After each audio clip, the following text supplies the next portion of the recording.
Hello friends, welcome to Kannan info Tamil. நம்ம இன்னைக்கு என்ன டாபிக் பார்க்க போறோம் அப்படின்னா, சமீபத்துல DRDO பிரளயா அப்படிங்கிற ஒரு டாக்டிக்கல் பாலிஸ்டிக் மிசைல வெற்றிகரமா சோதனை பண்ணாங்க. டாக்டிக்கல் பாலிஸ்டிக் மிசைல ஷார்ட் ரேஞ்ச் பாலிஸ்டிக் மிசைல் அப்படின்னு சொல்லுவாங்க. இந்த மிசைல்னால குறைவான தூரத்துல உள்ள எதிரிகளோட முக்கியமான இலக்குகளை துல்லியமா தாக்க முடியும். இந்த மிசைல எந்த ஒரு ஏர் டிஃபென்ஸ் சிஸ்டத்தாலும் தடுக்க முடியாது. சீனாவிடம் டாங்ஃபாங் 12 அப்படிங்கிற டாக்டிக்கல் பாலிஸ்டிக் மிசைல் இருக்கு. இந்த மிசைலுக்கு எதிராக இந்தியா உருவாக்கி இருக்க மிசைல் தான் இந்த பிரளயா டாக்டிக்கல் பாலிஸ்டிக் மிசைல். இந்தியா எதற்காக இந்த பிரளயா மிசைலை உருவாக்கி இருக்காங்க, இந்த மிசைல் மூலமா இந்தியா என்ன அச்சீவ் பண்ண விரும்புறாங்க, இந்த மிசைலோட சிறப்பு அம்சங்கள் மற்றும் தாக்கும் திறன் குறித்து நம்ம டீடைலா இந்த வீடியோல பார்க்கலாம். நீங்க இப்பதான் நம்ம சேனலுக்கு ஃபர்ஸ்ட் டைம் வர்றீங்க அப்படின்னா நம்ம சேனலை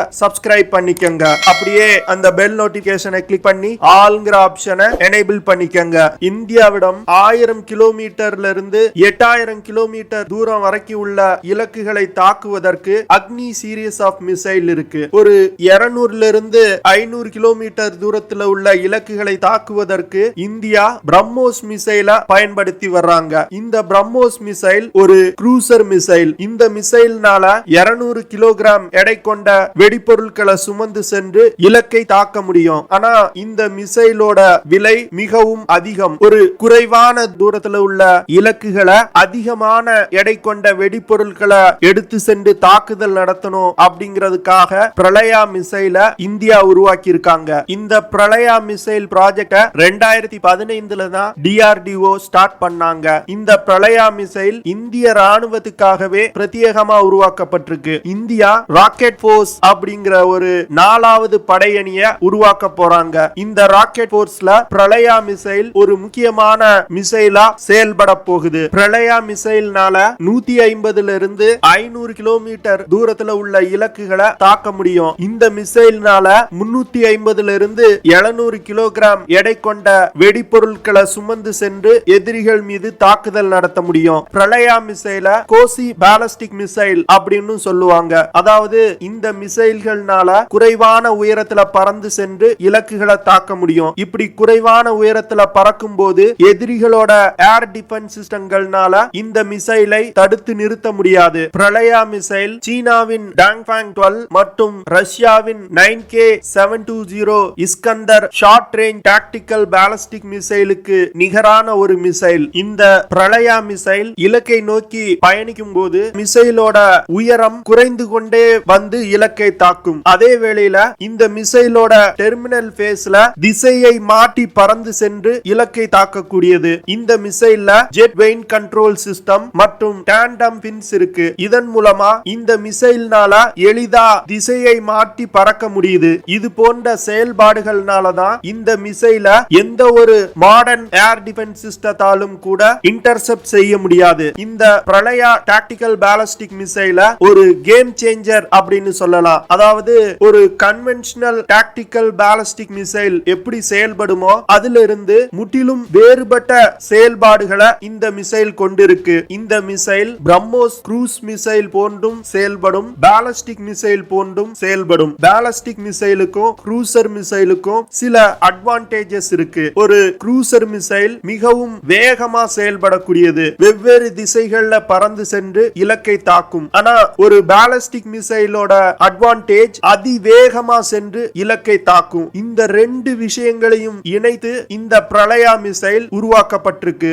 இந்த மிசைல் ஒரு க்ரூஸ் மிசைல் போன்றும் செயல்படும், ஒரு பாலிஸ்டிக் மிசைல் போன்றும் செயல்படும். இது போன்ற கேப்பபிலிட்டிஸ்னால தான் எதிரிகளோட ஏர் டிஃபென்ஸ் சிஸ்டத்தை உடைத்து சென்று முக்கியமான இலக்குகளை தாக்க முடியுது. Pralay missile Indian ballistic missile defence புரோகிராம்ல பயன்படுத்தக்கூடிய பிருத்திவி மற்றும் பிரகார் மிசைல்கள்ல பயன்படுத்தப்பட்ட தொழில்நுட்பங்களை இணைத்து உருவாக்கப்பட்டிருக்கு. இந்த மிசைல DRDO-வோட லெபார்டரியான ஹைதராபாத்தை தலைமையிடமாக கொண்டு இயங்கக்கூடிய ரிசர்ச் சென்டர் இம்ரெட் அப்படிங்கிற நிறுவனம் உருவாக்கி இருக்காங்க. பிரளயா மிசைல் காம்போசிட் மெட்டீரியல்களால் உருவாக்கப்பட்டிருக்கு. இந்த காம்போசிட் மெட்டீரியலை சாகரிகா அப்படிங்கிற ஒரு K சீரியஸ் மிசைல உருவாக்குறதுக்கு high energy material research laboratory அப்படிங்கிற நிறுவனம் உருவாக்கி இருக்காங்க. அதே அதே மெட்டீரியலை பிரளயா மிசைலையும் பயன்படுத்தி இருக்காங்க. பிரளயா மிசைல் 5 டன் எடை கொண்ட மிசைல். இந்த மிசைல்ல 370 கிலோகிராம்ல இருந்து 700 கிலோகிராம் எடை கொண்ட ஹை எக்ஸ்ப்ளோசிவ் ப்ரீ பிராக்மென்ட் வார்ஹெட்களை சுமந்து சென்று எதிரிகள் மீது தாக்குதல் நடத்தும். இந்த மிசைல்ல முதல் 2 ஸ்டேஜ்ல சாலிட் ஃபியூல் ராக்கெட் மோட்டாரால் இயக்கப்படுது. மிசைலோட 3வது ஸ்டேஜ்ல MARV அப்படிங்கிற தொழில்நுட்பம் பயன்படுத்தப்பட்டிருக்கு. அதாவது மனூவரபிள் ரீஎன்ட்ரி வெஹிக்கிள் அப்படிங்கிற தொழில்நுட்பம். இந்த தொழில்நுட்பத்தினாலதான் இந்த மிசைல்னால எளிதா திசையை மாற்றி பறந்து சென்று இலக்கை தாக்குது. இந்த மிசைல்ல MARV தொழில்நுட்பம் எதற்காக பயன்படுத்தப்பட்டிருக்கு அப்படின்னா, இந்த மிசைல் இலக்கை நோக்கி பயணிக்கும் போது தன்னோட திசையை மாற்றி மாற்றி பயணிக்கும். அப்படி அடிக்கடி திசையை மாற்றுவதனால டார்கெட்டை மிஸ் பண்ண அதிகமான வாய்ப்பு இருக்கு. அதனால இந்த மிசைல்ல ஒரு ஆக்டிவ் ரடார் ஹோமிங் சிஸ்டமும் பொருத்தப்பட்டிருக்கு. இந்த ஹோமிங் சிஸ்டத்தினால இந்த மிசைல் வெவ்வேறு திசைகள்ல பறந்தாலும் இலக்கை மிகவும் துல்லியமா தாக்கும். பிரளயா மிசைல்னால